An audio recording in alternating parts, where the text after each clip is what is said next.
It is Machu Picchu. I've been wanting to come since I was 21 years old, so I'm not going to tell you how many years that is that I've wanted to come, but you can probably figure it out. And I'm very happy that we got up here. It is much more difficult to climb around than I expected, so I kind of wish that I'd come during the time that I was 21 and really wanted to come because I had far more energy. Thanks. Meanwhile, the young ones are like, whatever, we'll do this like 10 times. Let's come back tomorrow and just kind of do it again. Actually, I'm super not about that. So it's like 4:30 by now, and I think I'm gonna die a little bit. The night before we went to Machu Picchu, everybody in my family was horrified because, of course, catching a 5:30 train means getting up at about 4 o'clock in the morning because it was about a half an hour walk from our lodge to the train station. On behalf of Peru Rail and the crew on board, we thank you once again for your preference. People weren't very happy with me. We are here at Machu Picchu train station. Look at all that. Everybody arrived exhausted from Ollantaytambo. We got to the town of Aguascalientes and it was pretty early, and our guide suggested, because we were so exhausted, that we had to rest. So I had to go and schmooze with the ladies that were the keepers of the inn, Rapuwazi, and ask her if it was possible to get a room before our room was ready so that everybody could take a nap. So sure enough, they took a 2-hour nap. I didn't. The inn, it was like little bungalows. They looked like tree houses. It was so cute. It was the most comfortable bed that I've ever slept in my entire life, I think. And man, that made a huge difference. They were totally over-hyper. I would say a little bit too over-hyper. So all the buses are full, so we're gonna wait for the next one, but there's a bus like every 10 minutes or something like super awesome like that. So we're super pumped. I'm so excited. Okay, Marco is super not excited, but he will be excited. He'll be excited soon. It was like night and day. We were just ready to go. So excited. We took a bus ride that was kind of precarious up to Machu Picchu. Buenos dias.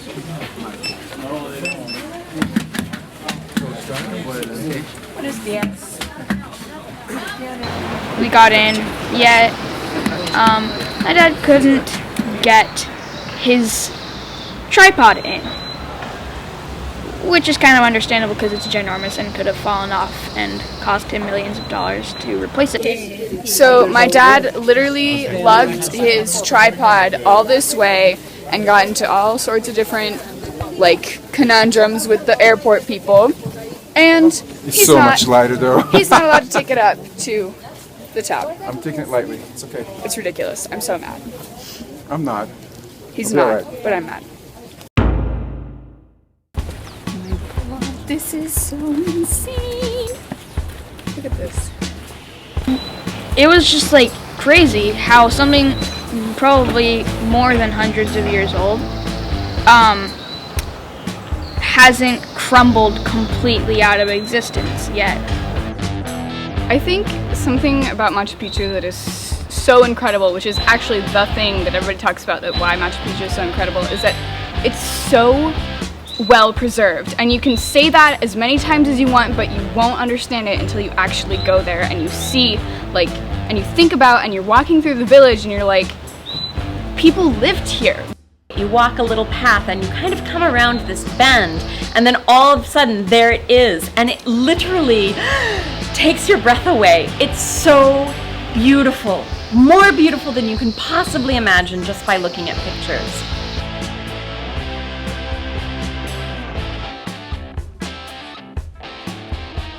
Lady behind me is wearing high heels.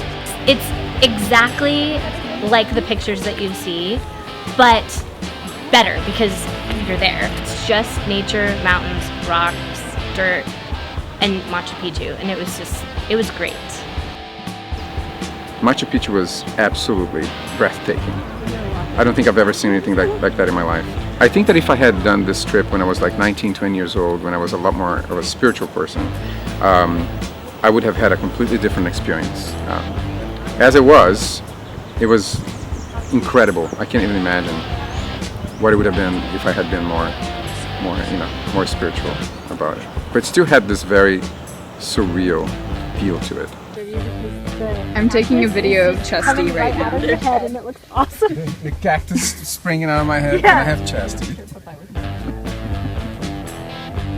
We are now walking up to the... No, Marco, not hell. Where are we going? The Inca Bridge. Pretty pumped. The bridge that they had, I did not go on because it was said that if you weren't careful, you could have died. So we hiked up from Machu Picchu all the way to this Inca bridge that you can't really go in because it's very precarious. Amazing. It was super cool. I conquered my adult onset fear of heights, Nice. at least at this high altitude. It was a 25-minute hike in and 25-minute hike out.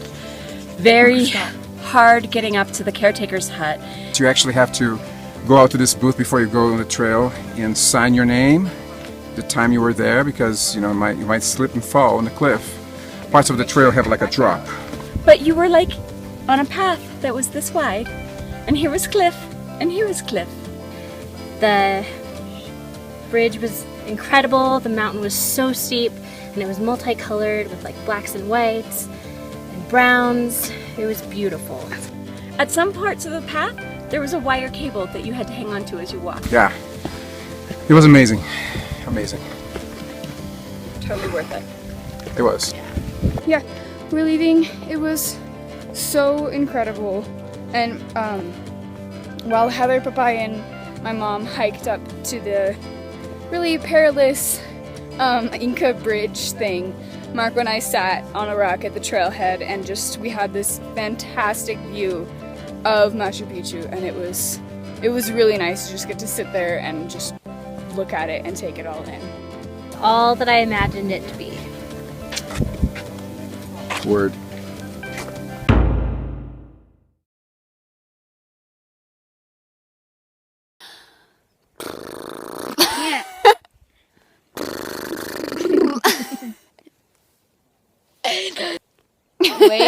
Wait for it.